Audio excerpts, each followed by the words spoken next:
₹5-5, ₹10 મંદિરમાં ધરે જ ને, એટલે આ બધું હાલે આગળ એની આસ્થા કેવડી મને એટલી ખબર છે કે હવેલીની અંદર પણ જે આગળ લોકોએ બનાવી અને એ સમયે બાપુ માં સોતાબેન હોય કે જેને ₹10 ફી લેવાની ગરીબ માણસો માટેની આજે પણ હોસ્પિટલ આખી ભરેલી હોય, એને ધમકી આપવા ગયો કે ભાઈ તું તારું બુલડોઝર તારું ફરી જાય, અમે તને કહીએ જ ખાલી કરી નાખીએ. મારી પાસે અત્યારે જે ટ્રસ્ટના પ્રમુખ નહીં આવ્યા હતા, 15 દી પહેલા આવ્યા કે ગિરીશભાઈ દબાવે તો શું કરું? નાગર જ્ઞાતિના બધા ભેગા થાવ. આ જગ્યા નાગર જ્ઞાતિએ બનાવી હતી, મોટા હુચકાથી બનાવી હતી, એને બુલડોઝર માર દઉં, આની દુકાન ખાલી કરી નાખો, કઈ આવું હાલે કે? અને બીજું પોતે હાવ ગરિયાજારી વગરનો માણસ છે, એની હાલત અત્યારે એવી થઈ ગઈ કે એને અમુક એની પાસે જે ચડી ગયા જ ને ટેકેદારો, એ એની પાસે જાય અને આ લેતો હું ખોરું ને હું હમણાં ચોપડા ખોલીશ તો તમારું આવી બને, એટલે તું બ્લેકમેલિંગ કરવાની તો ચોપડા તારી પાસે હોય એટલા ખોલતા, જેટલા હોય એટલા ખોલતા નહીં. નહીં થઈ જ જવું જોઈએ ને બેટા. સાંજ નો થાય તો આ ગામમાં બદનામ થાય. રોજ સવારના પોરમાં તમે યુટ્યુબ ખોલો કે ચેનલ ખોલો તો ઘડીક વાર હરિગીરી બાપુ એસપી પાસે જાય, ઈ કે આની માથે ફરિયાદ કરો, મારો ખોટો લેટર આવ્યો. આ વળી ઘડીક વાર જાય. પેલા વેલા તો એક જ વાત, રાતના 1:30 વાગે જે માણસ હોસ્પિટલમાં જેને લેવા દેવા નથી, તનસુખગીરી બાપુની કોઈ ખબર નથી કાઢી, એના સમાચાર નથી પૂછ્યા. હજી એક વાત કરી દો, હું દર વર્ષે બેઠા ગરબા માં અંબાની ત્યાં કરું 2 દિવસ ચૈત્રી નોરતામાં. આની પેલાના જ વર્ષે મેં તનસુખગીરી બાપુએ મને કીધું કે મારી વેનો બંધાવે. મેં ત્યાંથી જ એને કીધું કે બાપુ આપણે અનિલ જૈનભાઈ એનું ઓપરેશન કરાવી નાખીએ. તો મને કે તું કાલ આવજે. હું કાલ ગયો તો મને કે માતાજી મને ના પાડી છે. તનસુખગીરી બાપુને પેરેલિસિસ નો એટેક થયો. જે વોર્ડમાંથી હું ચૂંટણી લડું જ ને ત્યાં તનસુખગીરી બાપુ એના પરિવારને ઓળખું છું. એક સામાન્ય મકાનમાં રહી, એનો પરિવાર આત્મવિલોપનની ધમકી આપે અને આ બધા એવું નક્કી કરે કે અમારી આ જગ્યા છે, તમારે એ જગ્યામાં આવક વધારે છે એટલે જગ્યાનો કબજો લઈ લેવો જ ને. આની ચોખવટ કરી ભાઈ. તું મને હેનો ભાઈ કે ગિરીશ? અરે હું છું ઈ જ છું ભાઈ.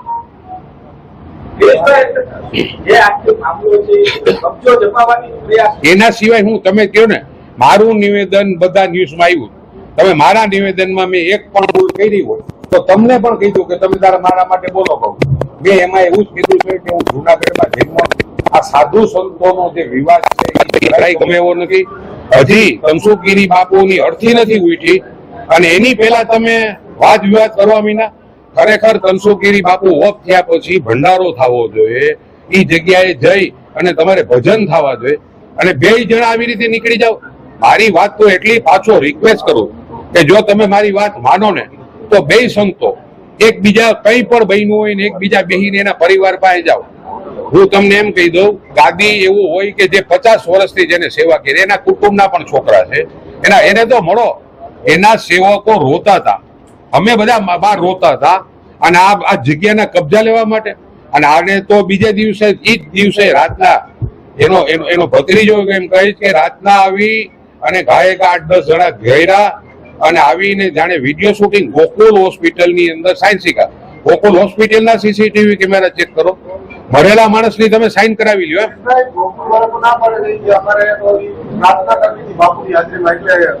એટલે આ રાતના 1:30 વાગે પ્રાર્થના કરવા ગયા હતા અને પાછો પોતે પણ બોલે જ મહેશગીરી કે હું સાયન્સ સ્વીકાર કરી આવ્યો, હું એનું વિડીયો રેકોર્ડિંગ મોકલી. એને જ કીધું મારી ઈ તો નહીં, આ પોતે જ બોલ્યો કે આ મેં સાયન્સ સ્વીકાર કરાવ્યા કારણ કે હું એનો ગુરુ પરંપરામાં આવું.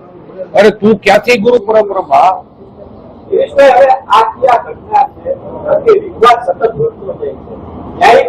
બાપુ જો આજે જેનો લોકો અત્યારે પણ મને એવા સમાચાર છે કે કલેક્ટર સાહેબે સ્પેશિયલ જુનાગઢના પત્રકારોને બોલાવ્યા છે. સુખદ અંત આવી જવો છે, જેના હકમાં હોય એને લઈ લેવું જોઈએ.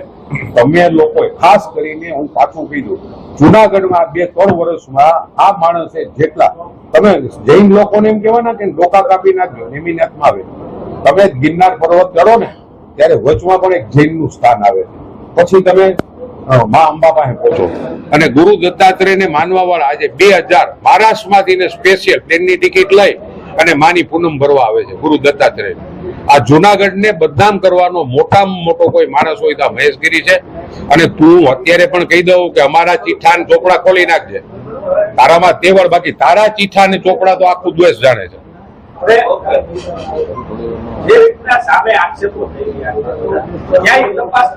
બાપુ થાવી જોઈએ એટલું જોરથી બોલીએ તો આટલું ચાર બાપુ કલેક્ટર ઉપર એને આક્ષેપ કર્યા. આ માણસની તપાસ ન થાય. આ કોઈ ગુજરાત ગવર્મેન્ટ, આ કઈ મુખ્યમંત્રી છે, આ દેશનો વડાપ્રધાન છે? ચાર ગુજરાતના ઓનેસ્ટ અધિકારીઓ ઉપર, આઈએસ ઓફિસર ઉપર એને આક્ષેપ કર્યા છે. નહીં બાપુ, જ્યાં પહોંચાડ્યા ને હજી પણ પૂરી શાક ની દુકાન ચાલુ જ છે, એ બંધ નથી થઈ. આજે પણ મોર્ડન માં કાળવા ચોકમાં પૂરી શાક, પેટીસ, લચ્છી, આઈસ્ક્રીમ ની દુકાન. બાપુ તાવડો કુદરત એનો ઉપાડી દે. આ મા અંબાની પાછળ પડ્યો ને, ઓલી માં જોવે જ બાપુ એની અત્યારે જે હાલે છે એને હિસાબે ચાલે. જોવું તો ખરા તમે એનો ભરોસો કેવો આવે. સાવ ટૂંકી નોટિસ થી ને પ્રિન્ટ મીડિયા, ઇલેક્ટ્રોનિક મીડિયાના બધા ભાઈઓ જે આવ્યા એનો ખૂબ ખૂબ આભાર માનું છું. ખાસ કરીને મેં થોડા દિવસ પહેલા એક નિવેદન આપ્યું હતું. જુનાગઢની અંદર જે રાતોરાત જયારે તનસુખગીરી બાપુ અંબાજીના મંદ હતા એ ઓફ થયા, હું 11 વાગે એને શાલ ઓઢાડી અને એના માટે એક ફૂલનો હાર લઈને નીકળો બહાર. પછી ખબર પડી કે આમાં તાત્કાલિક, એટલે જે બાપુના આગલા દિવસે રાતે 1:30 વાગે મહેશગીરી કેમેરામેનને લઈને અનકોન્શિયસ હતા બાપુ, એના સાઇન સિક્કા કરી આવ્યા. બીજે દિવસે એ ખબર પડી કે હરિગીરી બાપુએ કોઈ એના ચેલાની નિમણૂક કરી નાખી. એટલે હું જુનાગઢમાં જન્મો છે અને મેં એક નિવેદન એવું આપ્યું કે સાધુ સંતોના શોભતું નથી. તમને પગે લાગે છે માણસો તમારા ભગવા કપડાની હિસાબે. હું બેય સંતોને એવી વિનંતી કરું છું કે તમે લોકો આ વિવાદમાંથી નીકળી જાઓ. આના પરિવારમાં કોણ હતું એને મળો. ખરેખર હક, જેને 50 વર્ષથી ને મા અંબાની સેવા કરી. રોપે તો હમણાં થયો, પણ મેં તનસુખગીરી બાપુને ડોળીમાં જતા પણ જોયા જ ને હાલીને જતા જોયા. એટલે મને જુનાગઢ પ્રત્યેનો, કારણ કે મારો જન્મ પણ ત્યાં થયો, મારો રિસોર્ટ પણ ભવનાથમાં છે, મારો બંગલો પણ ત્યાં છે. એટલે મેં એવું બધી ન્યૂઝ ચેનલને એક ઇન્ટરવ્યુ આપ્યો હતો. હવે આ ઇન્ટરવ્યુ આપ્યા પછીની જે કંઈ તકલીફ પડી હોય, કારણ કે એ સમયે એને પત્રકાર પરિષદ બોલાવીને મહેશગીરીએ એવું કીધું હતું કે ભાજપના એક મોટા નેતા 5 કરોડ રૂપિયા આપવામાં આવ્યા હરિગીરીને ભવનાથનું મંદિર દેવા માટે. મોટા નેતામાં પણ નામ એને અમિતભાઈ નું લખ્યું હતું. અને 50 લાખ રૂપિયા આલો કુમાર પાંડેને દીધા, 50 લાખ રૂપિયા એને રાહુલ ગુપ્તાને દીધા, ઋતિજ રાજને દીધા. આવો લેટર એને એમ કીધું કે મને ધારાસભ્ય આ લેટર આપ્યો છે. હવે હાવ ખોટી વાત એટલા માટે થઈને કે આ દેશના ગૃહમંત્રી અમિતભાઈ શાહનું પણ એમાં નામ લખ્યું છે. એને આ કેટલી હદ સુધીનો વિકૃત માણસ છે એના માટેની આજ મારે તમને વાત કરવી. કાલે હું અહીંયા મારા દાંતની ટ્રીટમેન્ટ કરાવવા આવ્યો હતો અને હાંજના મેં આ વિડીયો જોયો. એ મારા વિશે બેફામ બોલતો હતો કે તું પૂરી શાક ઓળતો હતો અને તારી હેસિયત શું છે. ભાઈ મારી હેસિયત મને કુદરતે, મારા કુટુંબે, અમે સંયુક્ત કુટુંબમાં રહ્યા. હું જ્યાં પહોંચ્યો જ ને એ મારા કુટુંબની મહેનતથી પહોંચ્યો. આપણા દેશના વડાપ્રધાન ચા વેચતા હતા, આજ વડાપ્રધાન બન્યા. તો હું પૂરી શાક વેચતો હતો, બનાવતો હતો અને હું અહીંયા પહોંચ્યો. એની તારે એ વાત કરવાની શેની જરૂર છે? તે હું કર્યું એનું પહેલા તો હું કહું, કમંડલ કુંડ ને અમૃતગીરી બાપુ કે જેને વિશ્વ માનતું એવા એ ગુરુ હતા, એનો આ ચેલો બન્યો. ચેલો બન્યા પછી અમૃતગીરી બાપુનું કેમ મૃત્યુ થયું પણ ખબર નથી. એ પછી એના હાથમાં આ ગાદી આવી, કમંડલ કુંડ અને દત્તાત્રેયનું મંદિર અને એક ભેસાડમાં જગ્યા થઈ. એ પછી એ શ્રી રવિશંકરના ટચમાં આવ્યો. ટચમાં આવ્યા પછી શ્રી રવિશંકર એને દિલ્હી લઈ ગયા. ભારતીય જનતા પાર્ટી ટિકિટ આપી. જે માણસ ભગવા કપડા પહેરીને આવ્યો હોય ને એ ભગવા કપડા કાઢે નહીં. આપણે લઈ લો આખા દેશની અંદર યોગી આદિત્યનાથ એવા 15 સાંસદ જોઈએ છીએ કે જે ભગવા કપડા પહેરીને ચૂંટાય ને જ પહેરીને આવે. આ ભાઈએ તો દિલ્હી જઈને પેન્ટ શર્ટ બુશર્ટો કોટ પેન્ટ પહેરવાના છે. શૈલજામાને 1 વર્ષ માટે થઈને ભવનાથનું સંચાલન મૂકવામાં આવ્યું. અમે રિક્વેસ્ટ કરીને ભાઈ એમ કીધું કે પ્રસંગ કમિટી સાંભળજો. પ્રસંગ એટલે ભવનાથનો મેળો થાય, શિવરાત્રીનો મેળો થાય, ત્યારે પ્રસંગ આવે ત્યારે તમે અમને મદદરૂપ થાજો. પેલા અમે ના પાડી કે ભાઈ અમારે હવે નહીં કે અમને આટલી મદદ કરો કે અમારું સંચાલનમાં તમે થોડોક ભાગ લેજો. એટલે જુનાગઢના નહીં આખા ગુજરાતના સૌથી રૂપિયાવાળા માણસ જેને કહી શકાય દીપક ચોકસી કે જે દર મહિને 20 લાખ રૂપિયાનું દાન કરે. પછી ધીરુભાઈ ગોહેલ એનો છોકરો વિકી એને પ્રસંગ સમિતિમાં સભ્ય બનાવ્યા અને કિશોર પોખિયા કે જે કાયમ માટે થઈને હરેક સાધુ સંતોને મદદરૂપ થતા આ પ્રસંગ કમિટીના અમને સભ્ય બનાવ્યા હતા. અને એમાં પણ એ સમયના વિશ્વંભર ભારતી મા મંડલેશ્વર એ પણ એમાં સભ્ય હતા. 1 વર્ષ પછી માએ જે રીતે ભવનાથ મંદિરને સુવર્ણ મંદિરની જેમ બનાવ્યું, કારણ કે એને ઘટતું નથી. હું પાછું બોલું, સરકારની ભવનાથની જગ્યા 56 એકર અને પુનિત આશ્રમની જગ્યા 68 એકર એ મા પાસે છે. એ માને બદનામ કરી. કાલે એને પણ ધમકી આપે કે પછી હું ચોપડા ખોલીશ. અરે તું અમારા હું ચોપડા ખોલવાનો? તારા ચોપડા આખું દેશ ખોલેલું બેઠું છે. મેં ખાલી હારી સલાહ આપી મારો વાત, અને તારા જેવા માણસની કોઈ જરૂર પણ નથી. ભાજપના કોઈ પણ માણસે આની પાસે ન જવું જોઈએ. અમારા અમિતભાઈ શા માટે થઈને તું આક્ષેપ કરે છે કે 5 કરોડ રૂપિયા ભાજપને આપ્યા? તું ક્યાંથી ને આવ્યો તો ભાઈ? તને નરેન્દ્ર મોદી અને અમિત શાહે ટિકિટ અપાવી હતી, દિલ્હીમાંથી કાઢી મૂક્યો.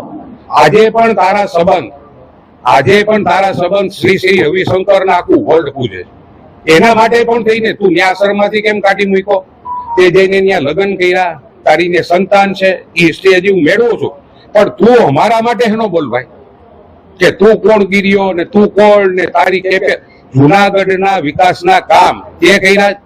તે ઉપરકોટમાં 80 કરોડના ખર્ચે ઉપરકોટ બન્યો તે બનાવ્યો જ, રોપવે તે બનાવ્યો જ, 350 કરોડની ગટરના કામ જે ચાલુ છે એ તે કર્યા જ. નરસિંહ મહેતાની અંદર તળાવનું બ્યુટિફિકેશનના 80 કરોડના ખર્ચે અત્યારે પૂર્ણતાના આરે છે તે કર્યા. તું એમ કે ગીરીઓ હીરો ને કામમાં જીરો. સાંભળે ભાઈ, તારી એક પણ સલાહ નથી જોતી. તારા કૃત્યો બધા બહાર પાડશે. બધા ન્યૂઝ ચેનલ વાળાને કહું છું કે શ્રી રવિશંકરને એકવાર ફોન કરીને પૂછો કે મહેશ ગીરીએ અરે તમારું પેલા તો મહેશ ગીરીએ સંબંધ કેમ બંધાણો? સંબંધ બંધાણા પછી ટિકિટ કઈ રીતે આપી? અને ટિકિટ આપ્યા પછી તું 5 વર્ષમાં કા ભાઈ જુનાગઢમાં આવી ગયો? ભૂતનાથના મંદિરની પણ 90 વર્ષની ઉંમર હતી. એની અરે કઈ રીતે આ સાયન્સ શિકાનો માસ્ટર માણસ છે. રાતના 1:30 વાગે જેનો હક છે. તનસુખગીરી બાપુએ 50 વર્ષ જે સેવા કરી, મેં 2 સાધુને રિક્વેસ્ટ કરી હતી, હરિગીરી બાપુને નાને, કે તમને હાથ જોડીને કહું, જુનાગઢમાં 10 લાખ માણસ જયારે શિવરાત્રીમાં આવે જ ને ત્યારે રાતના બપોરે 2 થી ને રાતના 12 વાગ્યા સુધી પલોઠી વાળીને બે. એના દર્શન કરવા કે તારા દર્શન કરવા? જુનાગઢની આજુબાજુના જિલ્લાના પણ જે આશ્રમો છે, મુક્તાનંદ બાપુ કે 10,000 છોકરાઓ ભણે છે, 500 ગાયો છે, 500 વીઘાની અંદર એને કબૂતરા અને પક્ષીઓની ચણ નાખવા માટેનું બનાવ્યું, હોસ્પિટલ બનાવી. તમને પૈસા જે ગરીબ માણસ ધરીને જાય ને 2-5, 10 રૂપિયા, એના હિસાબે આજ આશ્રમો બનાવો અને એના પૈસાથી ને મોજ મજા કરો. આજ તમને કહી દઉં, શેરનાથ બાપુની જગ્યામાં રાત ને દિવસ રસોડું ખુલ્લું છે. કેમ ભાઈ વાદ વિવાદમાં નથી આવતા? અને હજી ચેલેન્જ ફેંકીને કહ્યું, મહેશગીરી તું પણ સાંભળી લેજે, એક પણ ભવનાથના મંદિર કે સાધુ મારા માટે ખરાબ બોલે એટલું બતાડી દાન. મેં આ જીવન અમારા કુટુંબે સમર્પિત થયું છે. અમે ક્યારેય પણ અમારો જન્મદિવસ પણ નથી ઉજવ્યો. હજી જ મારા નાના ભાઈના જન્મદિવસ હતો, અમે બાજુમાં સરકારી સ્કૂલના 700 છોકરાને બોલાવી અને એની વચમાં જન્મદિવસ ઉજવીએ એક જગ્યાએ. અને તું મારા માટે, તને હેની ખીચડી ભાઈ મારા પ્રત્યેની?